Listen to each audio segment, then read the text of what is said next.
नमस्कार विद्यार्थी मित्रांनो, कसे आहात? मजेत ना? मी नासा येवतीकर दिनविशेष माहिती कार्यक्रमात आपले स्वागत करतो. आजच्या कार्यक्रमात आपण श्रीमंत सुभेदार मल्हारराव होळकर यांच्याविषयी माहिती पाहूया. लक्ष देऊन ऐका हां, कारण या माहितीच्या आधारे तुम्हाला 5 प्रश्नांची उत्तरे द्यायची आहेत. चला तर मग ऐकूया श्रीमंत सुभेदार मल्हारराव होळकर. मल्हारराव होळकर हे मराठा साम्राज्यातील एक पराक्रमी सरदार आणि होळकर घराण्याचे संस्थापक होते. त्यांच्या शौर्य, कर्तृत्व आणि दूरदृष्टीमुळे मराठा साम्राज्याचा विस्तार मोठ्या प्रमाणात झाला. मल्हारराव होळकर यांचा जन्म 16 मार्च 1693 रोजी महाराष्ट्रातील पुणे जिल्ह्यातील होळ या गावात धनगर समाजातील खंडोजी होळकर आणि सीताबाई होळकर यांच्या पोटी झाला. गावावरून त्यांचे नाव होळकर असे झाले. बालपणापासूनच मल्हारराव धाडसी, कष्टाळू आणि युद्ध कौशल्यात पारंगत होते. मल्हारराव 3 वर्षाचे असताना वडिलांचे मृत्यू झाले. त्यामुळे ते आपल्या आईसोबत मामाच्या गावी खानदेशात तळोदे येथे गेले. त्यामुळे मामाकडेच मल्हाररावांना लष्करात नोकरी मिळाली. 1720 मधील पेशवे आणि निजाम यांच्या संघर्षात मल्हाररावांची कामगिरी पहिल्या बाजीराव पेशव्यांच्या लक्षात आली. बाजीरावांनी मल्हाररावाचे धाडस पाहून त्यांना स्वतःच्या घोडदळात घेतले. त्यामुळे मल्हाररावांच्या जीवनास कलाटणी मिळाली. त्यांच्या पराक्रमामुळे त्यांना लवकरच मोठे पद मिळाले. मल्हाररावांनी उत्तर भारतात अनेक मोहिमा केल्या आणि मराठा साम्राज्याचा प्रभाव वाढविण्यात मोठी भूमिका बजावली. मल्हाररावांनी त्यांच्या आयुष्यात लहान मोठ्या एकंदर 52 लढायांमध्ये भाग घेतला. मल्हारराव होळकर यांनी मध्य भारतातील इंदूर परिसरात आपले राज्य मजबूत केले. त्यामुळे होळकर घराण्याचा पाया भक्कम झाला.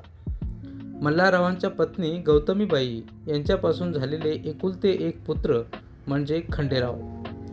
दिगजवळच्या कुंभेरीच्या वेढ्यात तोफेचा गोळा लागून खंडेराव मरण पावले. त्यावेळी त्यांची सून अहिल्याबाई होळकर यांना सती जाण्यापासून मल्हाररावांनी परावृत्त केले आणि राज्याची सर्व धुरा त्यांच्यावर टाकली. अहिल्याबाई होळकर यांनी अतिशय न्यायी आणि उत्तम प्रकारे कारभार चालवला. मल्हाररावांनी 1763 मधील राक्षसभुवनच्या लढाईत माधवरावासोबत निजामाचा पराभव करून पानिपतच्या पराभवाने खचलेल्या मराठा मंडळास संजीवनी दिली. मल्हारराव होळकर हे फक्त शूर योद्धेच नव्हते, तर कुशल प्रशासकही होते. त्यांनी प्रजेची काळजी घेतली, व्यापार आणि शेतीला प्रोत्साहन दिले. त्यामुळे त्यांना लोकांचा मोठा आदर मिळाला. 20 मे 1766 रोजी मल्हारराव होळकर यांचे निधन झाले. परंतु त्यांच्या शौर्यपूर्ण कार्यामुळे त्यांचे नाव मराठा इतिहासात कायम अजरामर झाले आहे. आज मल्हारराव होळकर यांची जयंती. त्यानिमित्ताने त्यांना कोटी कोटी प्रणाम. मुलांनो, तुम्हाला ही माहिती कशी वाटली? नक्की कळवा हं. चला, आता या माहितीवर आधारित काही प्रश्न आणि उत्तर पाहूया. पहिला प्रश्न, मल्हारराव होळकर यांचा जन्म कोठे झाला? बरोबर उत्तर आहे, मल्हारराव होळकर यांचा जन्म 16 मार्च 1693 रोजी महाराष्ट्रात पुणे जिल्ह्यातील होळ या गावात झाला. दुसरा प्रश्न, मल्हारराव होळकर यांच्या एकुलता एक मुलाचे नाव काय होते? बरोबर उत्तर आहे, मल्हारराव होळकर यांच्या एकुलता एक मुलाचे नाव खंडेराव असे होते.